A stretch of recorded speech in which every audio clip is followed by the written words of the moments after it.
there was this throbbing group of 8 people who were engaged in all kinds of sex, blowing and fucking. I don't remember. It was amazing to me, certainly given the influence of the acid I was on.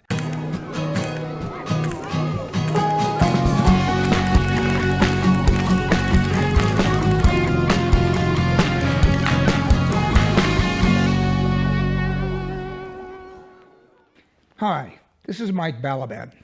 Welcome to another episode of BAMMER Tales. Today, I'd like to take you back to 1980. It was the height of the gay sexual freedom era, only a year before AIDS, the discovery of AIDS, would be announced. It also was the summer in which I was invited for the first time out to Fire Island Pines, the nearby gay summer resort community next to New York City. I went out as a guest of my best friend, and while we were there on the first weekend, there was another guest of a different host in that house who was from Chicago and was really quite handsome, and I was taken with him. But the first chance we had to kind of get to know each other was on the beach on Saturday afternoon. Well, it quickly became apparent that he was also attracted to me. And so we snuck away and had full-on sex in the dunes away from everybody else, getting sand in all the cracks and all the wrong places. Afterwards, we joined the rest of the household. Nobody noticed we'd been gone. We went back home and dinner was planned. And then it became apparent, and I hadn't realized, that this guest was intended to be the boy toy of his host who'd invited him out for the weekend, which meant we couldn't hang out together that evening. Instead, my best friend and another close friend of his and I decided to go to the Ice Palace in nearby Cherry Grove. Cherry Grove is the second of the companion gay and lesbian communities next to each other out on Fire Island, about a mile apart. And we were going to go to the Ice Palace, which was the preferred destination on Friday evenings back then. It was kind of an open-air indoor disco with a pool and an ice sculpture melting in the hot air every Friday night. So the two of my best friends and his close friend were going to take acid. I wasn't going to do it. I'd never done it. And just before that was going to happen, they got in an argument. And my best friend had already taken his tab of acid, and the other guy said, well, I'm not going to join you.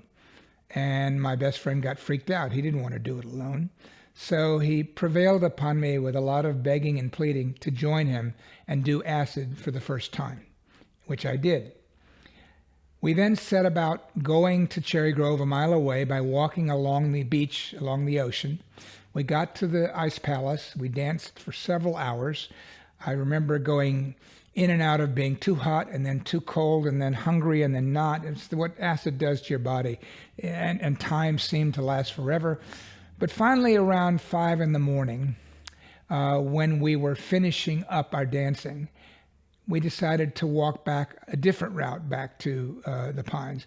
And we took the boardwalk that went through the community like little streets until one of them ended and dropped off into the sand, and you were suddenly in the Meatrack, which was this labyrinthine wooded copse of bushes and trees and sand.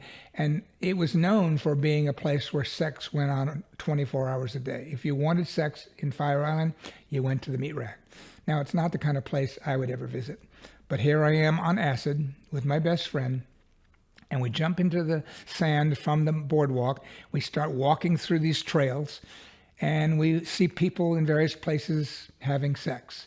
And in one intersection that we had to pass through, there was this throbbing group of 8 people who were engaged in all kinds of sex, blowing and fucking. I don't remember. It was amazing to me, certainly given the influence of the acid I was on. And as I bent down below a branch of a tree in order to pass by this group, my head was at crotch level with, I don't know if it was a dick going into a mouth or a dick going into an ass, but I just stood there on my haunches, kind of poised for like 30 seconds or a minute that felt forever, just watching it in awe. And When I got up and joined my friend ahead of me, I said to him, I have the secret to life. I figured it out. He goes, what are you talking about? It's just sex. We humans fuck it up. All it is sex. I thought I discovered this amazing truth, which of course wore off as soon as the acid wore off. In any event, we went back home, and when we got there, it was about 7:30 in the morning. It was daylight, and I made my way to the room where the boy toy was sleeping. I don't know why he wasn't staying in the room with his host, but he was alone. And I woke him up and I said, I know you're from the Midwest. You've probably never seen anything like this, but you got to come with me. I want to show you the Meatrack. And he was kind of bleary-eyed, but he got up and got dressed, and we raced down the boardwalk and into the sand, into the woods, and we came to a clearing. And I'm enamored of this guy. We've already had sex once. I'm under the influence of acid. And so all of a sudden, we end up enacting a coach-athlete fantasy sex scene where he was screwing me from behind and my arms were holding onto branches of trees overhead. And I'm saying, no, coach, please don't, et cetera, et cetera. And while we did that, all around us assembled a group of onlookers, spectators, just getting off on it. And at the moment, just before I was going to orgasm, I looked down and there was a guy kneeling in front of me and looking up expectantly. And I said, go ahead, it's all yours. And that was my big adventure in Fire on Meatrack in 1980. Now, jump ahead a year. I stayed in touch with the boy from Chicago. I went to visit him the following summer. I had another friend who had moved out there, and I introduced them to each other, and they became buddies. And when I got there on the weekend, the summer of 1981, and stayed with my friend, two of them and another couple they knew and I all decided to go out for the day on an outing to the Indiana Dunes National Seashore, which is the southern edge of Lake Michigan.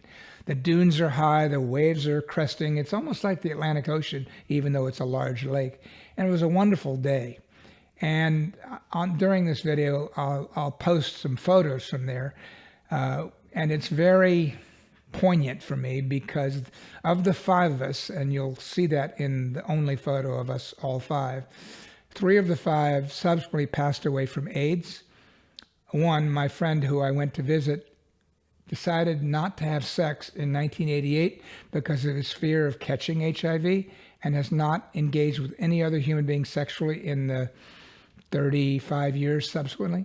And I'm the only one of the five of us who's still alive and having somewhat of a normal sex life. So that's my story of 1980, 1981, kind of the New York gay scene and how AIDS came upon us and what it did to our community. That's my personal take. I hope this has been enjoyable. Please leave comments and suggestions if you will. It's been nice talking to you. Mike Balaban, BAMMER Tales. Thank you. If you haven't already, please subscribe to our YouTube page and sign up for notifications of future upcoming episodes.